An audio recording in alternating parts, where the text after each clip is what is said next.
Oh my God. Do I have an episode for you guys? What they do to all of my grammatics.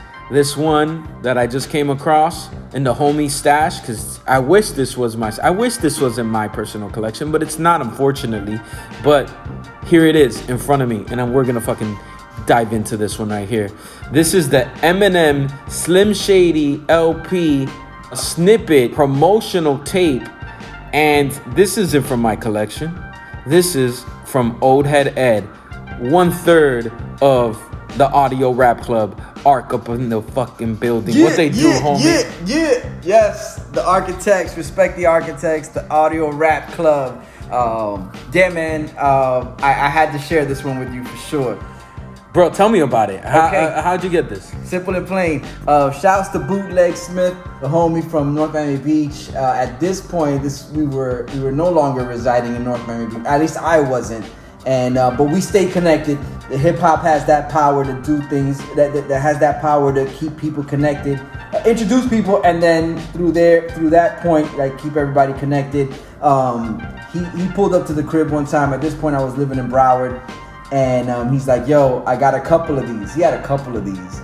He must have run into some promotional person. And what year was this, more or less? I want to say this had to be late 97, early 98. Wow. I want to say 98.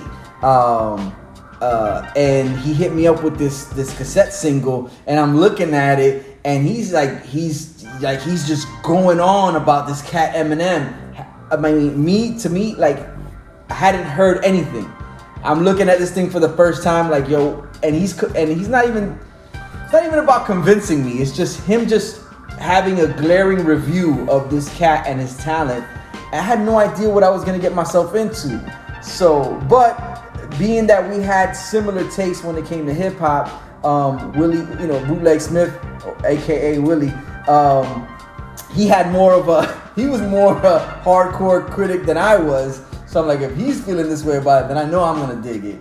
So yeah, man. So he left me with this. He blessed me with this tape, and yeah. So I gave it a couple of goes listening to it, and that's how I've held on to this tape since then. Definitely one of those where it's like you get a little bit of everything. I know we've talked in the past that it's been like one joint on the first side, and then the second side was a random cut off the album that probably should have gotten a little more attention that it did receive.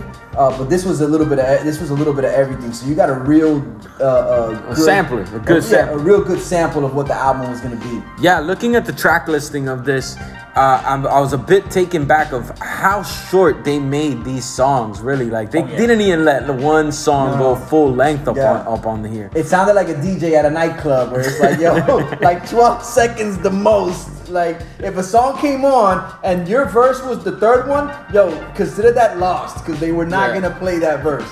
Let me tell you, with Eminem, my first impressions of Eminem was raucous sound bombing. Hearing him on the Any Man song. Yes. Prior to that, everything I heard about Eminem was just what felt like folklore of people telling me about the Scribble Jam battle and people going on and on about this guy named Eminem, this white rapper that is going to change. I was like anticipating this guy when I heard him on Any Man in the Sound Bombing 2. Yeah, I was just like, wow, this guy is phenomenal. Yeah. And then I remember being incredibly disappointed when I heard My Name Is. And just because it's not what I was expecting as the first go around, especially like Dr. Dre is gonna back you. And the beat was very quirky. And it's not something I expected from Dre. And I remember like seeing the video and being like, because I remember it being premiered on MTV. Seeing the video and being disappointed. And then that same weekend, I went out with the homies. We stayed out all night. One of them nights that I risked it all, dog. I'm gonna get punished. I don't give a fuck. This is gonna happen. Decisions were made. We went out all night, and there was a tape cassette player in the car, and there was only one tape playing that whole night, and that was Trick Daddy, www.thug.com. Okay. And it made me like Trick Daddy. But aside from that, when they got tired of the tape, they had to go to the radio, and I forgot what station it was, but they were playing My Name Is so much that by the end of the night, I was like, yo, yeah, he's that guy. Yeah. He's that guy. And I gotta buy this album. When the album came out, all these songs on the same sampler are all bangers, in my opinion. So let me ask you this. Did the sampler make you cop the album? Did you cop the album after it? Yeah, definitely. And it's funny because then the album took me to a whole other place, because there's joints on that album that there are nowhere near in the vein of the 3 or 4 tracks they selected for this one. It's crazy how it's crazy how you're talking about how like, yo, I wasn't expecting this from that, from this person. I remember clearly when I was living in Connecticut when that video dropped, when that video premiered, and then granted, I had been listening to this sampler the year leading up to this. So the video comes out and I'm like, oh shit, there's visuals to this now. And I remember I was on my way to work. I had to catch the local transit, the bus. I was at the bus stop and there was a couple young kids that were at the bus stop at the same time that I was for several days. And they seemed like hip hop heads. I'm coming from South Florida. So when I go up there, I'm thinking that tri-state, that Connecticut, Philly, New York, Jersey, or maybe that's 4 states. But I'm thinking about that area is way up on shit before we are. Because we're down here. We're the bottom for a reason. And when I'm sitting at the bus stop and I'm excited about seeing this video to a song that I've been listening to off a sampler for so long, I tell the young cats, I was like, yo, you guys are up on Eminem? And they were laughing at me. It was like straight like, who? Like what? Like the chocolate candy? Like they had no idea. Yeah. And to me, I'm like, yo, it was like Bizarro World. Because I'm like, wait, we get shit slow down there. What's going on here? Anyway, so I remember that was like one of those pivotal moments where like you were saying earlier, where it was like, oh yeah, this is different. Yeah. Not too many people were on it. So I was known in my school as like the Nostradamus of hip hop to my friends, because I would tell them like, yo, this guy's gonna blow up, and then he would blow up, or I'll tell you gotta look out for this guy, and then he would, sure enough, if he didn't blow up on a mega level, he was definitely a force to be reckoned with. Yeah. And Eminem was one of those rappers that I called, that everybody was just like, yo, you were right, dog, you were right. Let me ask you this, the Slim Shady LP, for me, And we're talking about the whole album because this is a sampler tape that has 5 of the, I believe it's 13 or 14 songs that are on this album. Yeah. So I think it's safe to talk about the album on this one. You should. I think the Slim Shady LP is a 5 mic classic. Wow. In my opinion. Wow. And I would venture to, I would dare to say that it is as good as Marshall Mathers LP. Okay. I think Marshall Mathers LP is a classic, no doubt. There's 2 songs that he could have done without on that one. That's a whole other conversation. But Slim Shady LP, in my opinion, doesn't have a bad song. Do you feel that same way or not? So I would agree with, I would say this, and it goes back to my earlier comment about me listening to something I was not expecting certain songs, or like the sound, the vibe behind some of these songs. But even those songs, they worked. I didn't mean to give you mushrooms, girl. I didn't mean my fault. Yeah. Yeah, my fault. Like, I didn't see that coming at all. And I could easily say that there's not too many people that could have pulled that off. You know what I'm saying? Yeah. To take something that's the chorus that almost sounded off of a late 80s freestyle, a Devo song. And then turn it into something that it was like palatable to those like hardcore hip hop cats. You know what I'm saying?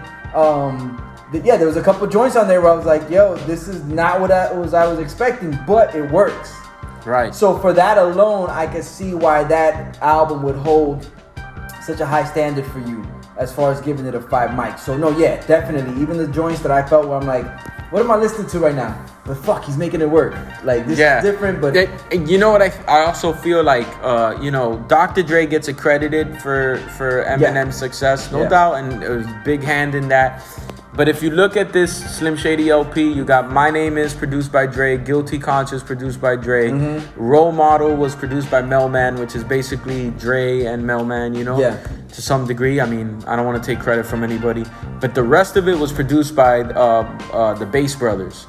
And the Bass Brothers production, I felt, was perfect for Eminem at that time because his voice was very cartoonish, very nasally, and it fit perfect with like their style of production. It was very cartoony.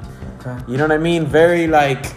There's definitely not an animated, but there's an animation to his voice, and that's one of the things that I thought was pretty captivating about Eminem early on, is that he would take those chances on maybe the inflection going up a note higher, or you know. And it took away from where like most cats were trying to like establish a sound as far as how they sounded, but he took those chances where he would, especially when he was like detailing somebody else's point of view. Yeah, there's only one album I think that could challenge this Slim Shady album in 1999, and that's as far as like if we're gonna talk about the best album that came out in 1999, I believe that's when this came out. But I know these two albums came out in the same year, and there's only one album that could challenge this album, in my opinion. And it's just not necessarily. I think I know where you're going, but I gotta ask. It's not necessarily a single artist. Are you talking about Prince Amongst Thieves? Oh no. Although, yeah, but that's a. Okay. Yes, if we're gonna compare, like that's comparing, in my opinion, that's comparing apples to oranges. Just because I didn't know if that was the same how Prince Among Thieves. Correct. Is construed. Okay. My bad. But I would say most black on both sides. Black on both sides. Yeah. Solo MC album effort is the only album in 1999 that I think could challenge this one. Hey, if you have an opinion contrary, I want to hear from you. Drop a comment. Yeah. Maybe you could convince me. You know, appreciate it, man. Thank you for fucking sharing this gem with me, Ed. My pleasure. Yet again, if you don't know, now you know. Make sure you go check out my partner, Old Head Ed, on his many podcasts. Barcodes the podcast, Brews, Beats, and Eats, and Beer Pressure. Make sure you go check them out on all those incredible podcasts, and keep it locked here to Orion Hip Hop on YouTube, and also Brassball09 on Instagram. I appreciate everybody that's, you know, liking the videos, commenting, and all that shit. Any last words, Ed, for the people out there? Yeah, man, do what you're supposed to do. Comment, rate, like, share, subscribe, all that good stuff. Peace.